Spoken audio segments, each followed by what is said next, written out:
Hello everyone, welcome to test quiz. ठीक है, तो आज हम स्टार्ट करेंगे अपना टॉपिक फसल उत्पादन का परिचय, इंट्रोडक्शन ऑन क्रॉप प्रोडक्शन। ठीक है, इसमें आपको देखना है कि फसल उत्पादन कैसे किया जाता है, उसकी प्रोसेस क्या है, कौन सी फसलों को बोया जाता है। ठीक है, फसल की विभिन्न प्रकार देखेंगे कि फसल को बोने के लिए, क्रॉप प्रोडक्शन के लिए आपको उसकी जानकारी, इंफॉर्मेशन मतलब ज्ञान भी होना चाहिए। तो फसल शास्त्र का ज्ञान लेंगे, सस्य विज्ञान का ज्ञान लेंगे।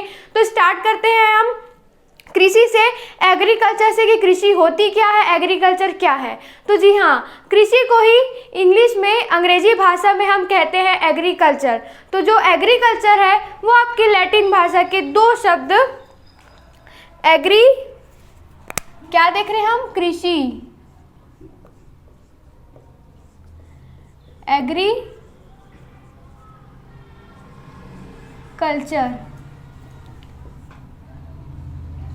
ठीक है, तो कृषि को ही हम अंग्रेजी भाषा में, इंग्लिश में हम बोलते हैं एग्रीकल्चर। जो एग्रीकल्चर वर्ड है वो हमारे लैटिन भाषा के एग्री और एगर बोल सकते हैं प्लस कल्चर, ये दो शब्दों से मिलकर बना है हमारा एग्रीकल्चर। ठीक है, जो कि लैटिन भाषा का शब्द है। अब ये एग्री का मीन्स क्या होता है? एग्री का मीन्स होता है भूमि या फिर सॉइल। ठीक है, और कल्चर मीन्स कल्टीवेशन। तो जो सॉइल में, सॉइल कल्टीवेशन होगा, भूमि जो कल्टीवेट करेंगे उसी को हम बोलेंगे एग्रीकल्चर। ठीक है, कृषि होती है।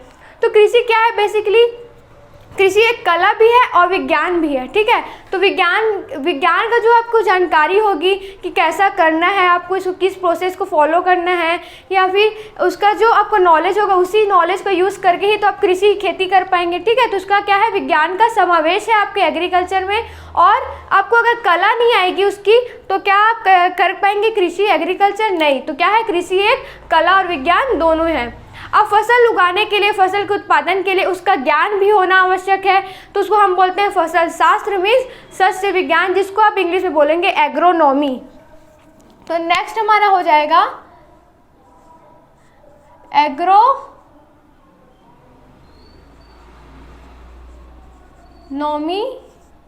जिसे बोलेंगे आप सस्य विज्ञान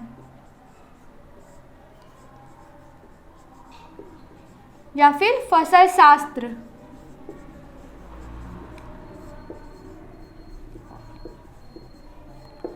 ठीक है,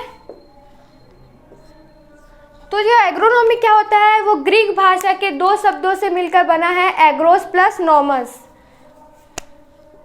एग्रोस प्लस नॉमस। ठीक है, तो ये क्या होता है, फसल शास्त्र, सस्य विज्ञान, जिसमें आपको फसलों की जानकारी होगी। ठीक है, उसको कैसे उत्पादन करना है, उसको प्रोडक्शन करना है, जिसके अंतर्गत हम कृषि के बारे में पढ़ते हैं। ठीक है, उसका अध्ययन किया जाता है, वो होता है हमारा एग्रोनॉमी। ठीक है, फसल शास्त्र, सस्य विज्ञान, जो कि ग्रीक भाषा के दो शब्दों से मिलकर बना है, एग्रोस प्लस नॉमस। एग्रोस का मीनिंग होता है खेती, खेत या फिर फील्ड। ठीक है, और नॉमस का मीनिंग होता है प्रबंधन करना, प्रबंध करना या फिर मैनेज करना। तो खेत का प्रबंधन ही, फील्ड का मैनेज करना ही क्या है, हमारा फसल शास्त्र है, एग्रोनॉमी है। ठीक है, तो जो वैज्ञानिक थे हमारे पीटर डी क्रेसेंजी, उन्होंने क्या किया, जो 1230 से 1307 तक क्या हुआ, ये फसल शास्त्र के बारे में जो भी जानकारी, इंफॉर्मेशन मिला एग्रोनॉमी के तहत, ठीक है, उसको क्या किया, वो अपने पूरे लेखों का संग्रह को कलेक्ट करके एक बुक दिया। ठीक है, एक किताब प्रकाशित की, अपने पूरे लेखों को, अपनी जितनी जानकारी थी उन्होंने अपने लेख बनाए, उनके संग्रह से एक उन्होंने बुक प्रकाशित की, जिसे बोलते हैं ओप्यूस रयूरेलियम कैमोडम। ठीक है, ये बुक था जिसमें उन्होंने अपने पूरे इससे संबंधित, फसल शास्त्र से संबंधित अनेक लेखों का संग्रह है, जिसमें उन्होंने ये फसल शास्त्र को समझाने की जानकारी दी थी। ठीक है, तो क्या हुआ, जो पीटर डी क्रेसेंजी उन्होंने समझाया, तो इसलिए उन्हें एग्रोनॉमी का जनक भी बोलते हैं, फादर ऑफ एग्रोनॉमी कहा जाता है। ठीक है, क्या बोलते हैं, फसल शास्त्र या फिर सस्य विज्ञान का जनक कहा जाता है पीटर डी क्रेसेंजी को। तो बेसिकली अब कृषि, एग्रीकल्चर क्या है, तो एग्रीकल्चर क्या है, कृषि क्या है, तो विज्ञान की वह शाखा, ठीक है, विज्ञान की वह शाखा जिसके अंतर्गत आप फसल और भूमि, ठीक है, तो फसल उगाना है, क्रॉप को प्रोडक्शन करना ही कृषि है। और किसमें उगा रहे हैं आप, भूमि में उगा रहे हैं, ठीक है, सॉइल में उगा रहे हैं। तो फसल और भूमि इन दोनों के बीच वैज्ञानिक ढंग से जो आप सामंजस्य स्थापित करेंगे, ठीक है, तो वो क्या होगा, जिससे आप भूमि, पूंजी और श्रम के प्रत्येक इकाई तक आप लाभ कमा सके, लाभ पहुंचा सके, वो है आपका कृषि, आपका एग्रीकल्चर। तो आपको क्वेश्चन आ सकता है या फिर बोल सकते हैं कि 1 लाइन में डिफाइन करो, शॉर्ट आंसर आ सकते हैं कि कृषि क्या है, एग्रीकल्चर क्या है, उसकी परिभाषा क्या है, उसे डिफाइन कीजिए, एग्रीकल्चर क्या है। तो कृषि एग्रीकल्चर विज्ञान की वह शाखा है जिसके अंतर्गत फसल और भूमि के बीच वैज्ञानिक ढंग से सामंजस्य स्थापित करके लाभ कमाया जा सके, और जो भूमि है, श्रम है, पूंजी, ये तीनों लगती है, ठीक है। फसल उगाना है तो भूमि की आवश्यकता ही होगी, ठीक है, भूमि पे ही फसल लगेंगे, श्रम लगेगा उसमें, और क्या होगा, पूंजी लगेगा, पूंजी प्राप्त भी होगा, आर्थिक लाभ भी होगा। तो क्या हुआ, इसके प्रत्येक इकाई तक लाभ पहुंचाना ही हमारा कृषि है। अब नेक्स्ट देखते हैं हमारा क्रॉप्स क्या होता है, फसलें क्या होती है। फसल, क्रॉप्स, तो फसल क्या होगी, अब भूमि में या फिर आपके हर जगह उगने वाले पौधों को, किसी भी घास को, हर पेड़ पौधों का फसल नहीं बोल सकते हैं, ठीक है। तो क्या होता है, भूमि में तैयार किए जाने वाली विशेष प्रकार के पौधों का समूह होता है फसल। तो आप फसल को डिफाइन करेंगे, फसल की परिभाषा बोलेंगे, तो हर जगह उगने वाले पेड़ पौधों को, घासों को आप फसल नहीं बोल सकते हैं। फसल वही है जिससे जो आप भूमि में विशेष प्रकार से तैयार करेंगे पौधों का समूह, जिससे आपको आर्थिक उद्देश्य की पूर्ति होगी, वही आपका फसल है, वही आपका क्रॉप्स है। तो इसका डेफिनेशन क्या हो जाएगा, इसका परिभाषा क्या हो जाएगा कि फसल क्या है, वो क्रॉप्स क्या है। तो भूमि में तैयार किए जाने वाली विशेष प्रकार के पौधों का समूह जिसका उद्देश्य आर्थिक दृष्टि से लाभ कमाना या फिर आर्थिक उद्देश्य की पूर्ति करना ही फसल है या फिर क्रॉप्स है, ठीक है। ये हो गया हमारा फसल। तो हमने समझ लिया कि कृषि, अब एग्रीकल्चर पढ़ रहे हैं तो कृषि क्या होती है, एग्रीकल्चर क्या होता है, आपको ये समझना है। फिर फसल का उत्पादन पढ़ रहे हैं, क्रॉप का प्रोडक्शन पढ़ रहे हैं, तो उसके बारे में फसल शास्त्र का ज्ञान होना चाहिए, एग्रोनॉमी का ज्ञान होना चाहिए, जिसे हमने देख लिया। कृषि क्या होती है वो भी देख लिया, फसल क्या होते हैं, बेसिकली क्रॉप्स हैं क्या, वो भी देख लिया। अब क्या होता है, जो फसल होता है तो आपको क्या है, कितने प्रकार की फसल उगाना है, कब उगाना है, ठीक है, उसका उत्पादन कैसे करना, प्रोडक्शन करना है, उसको हम आगे देखते हैं। तो क्या होता है, जो फसल होते हैं उसको विभिन्न आधारों के विभिन्न प्रकार से उसको क्लासिफिकेशन कर सकते हैं, उसका हम वर्गीकरण कर सकते हैं, ठीक है। तो विभिन्न आधारों पर वर्गीकरण देखेंगे हम फसलों का, ठीक है। आप इसे नोट डाउन कर लीजिए। हम स्टार्ट करते हैं उसका फसलों का क्लासिफिकेशन। हाँ, तो हमने स्टार्ट किया फसलों का वर्गीकरण। तो विभिन्न आधारों पर फसलों का वर्गीकरण किया जाता है, ठीक है, क्रॉप्स का क्लासिफिकेशन किया जाता है। चलिए स्टार्ट करते हैं। हमारा पहला आधार हो जाएगा मौसम के आधार पर वर्गीकरण। मौसम के आधार पर वर्गीकरण, ठीक है। तो क्या है, मौसम बदलते रहते हैं तो उसमें फसलों का जो फसल भी बदलती रहती है, मौसम के आधार पर फसलों का उत्पादन किया जाता है, ठीक है। अलग अलग मौसम पे अलग अलग प्रकार के फसल बोए जाते हैं। तो मौसम के आधार पर हम तीन प्रकार की फसलें इसमें पाई जाती हैं, ठीक है। तो इसको हम डिवाइड करते हैं 3 पार्ट्स में।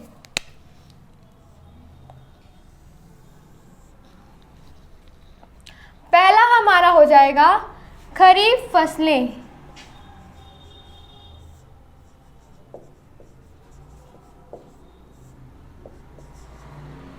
दूसरा होगा हमारा रबी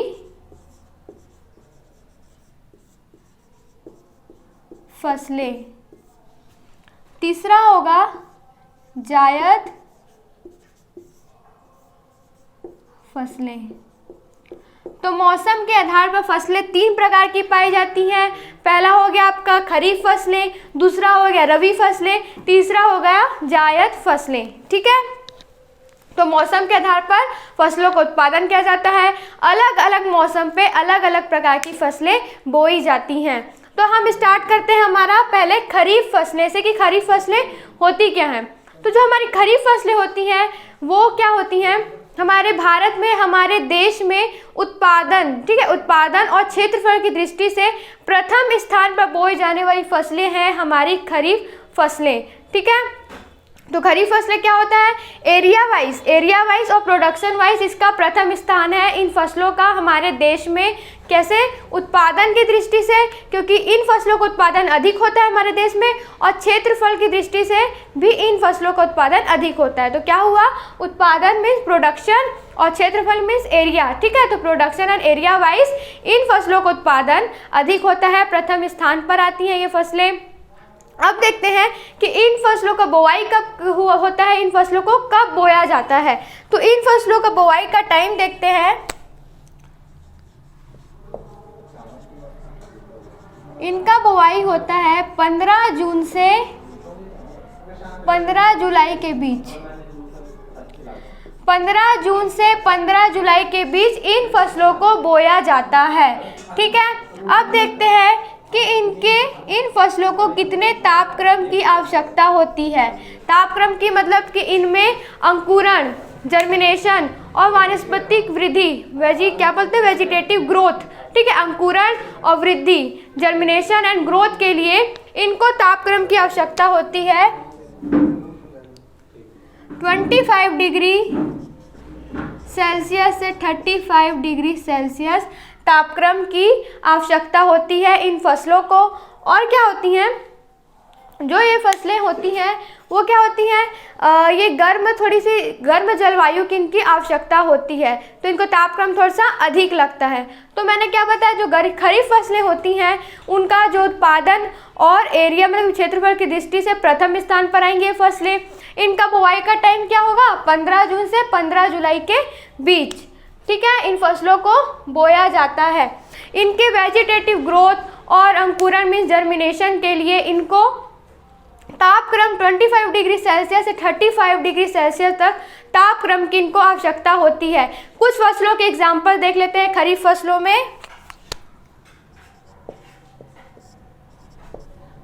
खरीफ फसलें के एग्जाम्पल हो गए आपके धान, कपास, बाजरा, मूंगफली,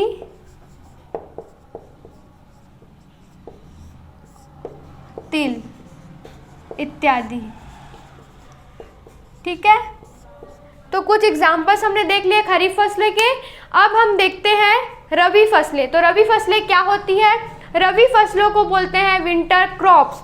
ठीक है, विंटर क्रॉप्स कहा जाता है क्योंकि ये ठंडी जलवायु वाली फसलें होती हैं। क्योंकि इनका बुआई का टाइम देखते हैं, इनका बुआई का टाइम होता है अक्टूबर माह से नवंबर माह के बीच। ठीक है, इनके रबी फसलें की बुआई कब बोया जाता है, तो अक्टूबर से नवंबर माह के बीच इन फसलों को बोया जाता है। इनका बुआई का टाइमिंग है अक्टूबर से नवंबर माह के बीच। अब इन फसलों को, क्योंकि ये फसलें जो होती हैं इनमें हम क्या बोल रहे हैं, विंटर क्रॉप्स बोल रहे हैं। इन फसलों को ठंडी जलवायु की आवश्यकता होती है, इसलिए इन्हें विंटर क्रॉप्स कह रहे हैं। तो क्या होता है, इनका जो तापक्रम होगा, इनके लिए तापक्रम की जो अंकुरण के लिए, जर्मिनेशन के लिए और इनके ग्रोथ के लिए, वेजिटेटिव ग्रोथ के लिए इन फसलों के तापक्रम की आवश्यकता होती है 15 डिग्री सेल्सियस से लेके 25 डिग्री सेल्सियस। ठीक है, इन फसलों के लिए इतनी तापक्रम की आवश्यकता होती है। इन्हें विंटर क्रॉप्स कहा जाता है। ये ठंडी जलवायु वाली क्या है, फसलें हैं। ठीक है, इसका बुआई का टाइमिंग हमने देख लिया, इनके अंकुरण और ग्रोथ के तापक्रम हमने देख लिया। अब इसके कुछ एग्जांपल्स देख लेते हैं।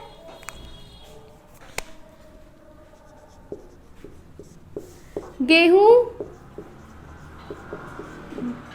चना, मटर, ठीक है, ये फसलें आएंगी आपकी रबी फसलें, विंटर क्रॉप्स, ठीक है, उनकी फसलों का एग्जाम्पल हो गया। अब आपने अधिकांश सुना होगा खरीफ फसलें, रबी फसलें, पर आपने नहीं सुना होगा जायद फसलें, ठीक है। तो जायद फसलें क्या होती है, इसे हम देखते हैं। तो जायद फसलें होती हैं वो अधिक गर्म जलवायु होती हैं। इन फसलों के लिए क्या होता है, अधिक तापक्रम और प्रकाश की आवश्यकता होती है। अधिक तापक्रम और प्रकाश की आवश्यकता हो रही है, मतलब ये क्या हुए, ये समर क्रॉप्स हो गए। तो इन फसलों में क्या होगा, जो लू होती है और गर्म जलवायु को सहने की क्षमता होती है इन फसलों को, ठीक है। तो इनका बुवाई का टाइमिंग देखते हैं। इनका बुवाई का टाइमिंग हो जाएगा मध्य फरवरी से मध्य मार्च के बीच, ठीक है। मध्य फरवरी से मध्य मार्च के बीच इनका बुवाई का टाइमिंग है।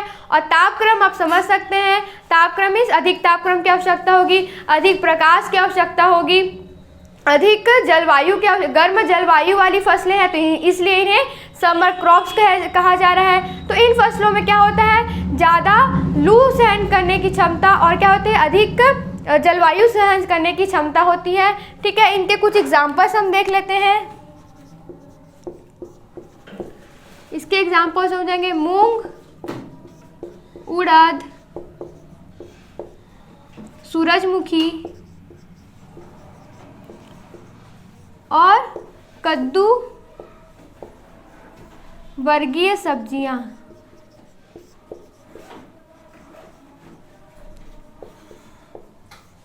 इत्यादि, ठीक है। ये हमारे हो गए मौसम के आधार पर फसलें हमने देख लिया, ठीक है। फसलों के वर्गीकरण में, क्रॉप्स के क्लासिफिकेशन में हमने उसका पहला आधार पे वर्गीकरण देखा जो था हमारा मौसम के आधार पर। तो मौसम के आधार पर हमने 3 फसलों को पढ़ा है, रबी फसल, खरीफ फसल, रबी फसल और जायद की फसलें। तो उनका बुवाई का टाइमिंग देख लिया, ये फसलें क्या होती हैं, इन्हें कब बोया जाता है, ठीक है, और इनके ग्रोथ के अंकुरण के लिए कितने तापक्रम की आवश्यकता होती है, ये भी हमने देख लिया। और उसकी इन फसलों में कौन कौन सी इनकी फसलें अंतर्गत आती है, कुछ एग्जाम्पल्स देख लिया। अब नेक्स्ट हम उसका दूसरा क्लासिफिकेशन देखते हैं फसलों का। आप इसे नोट डाउन कर लीजिए।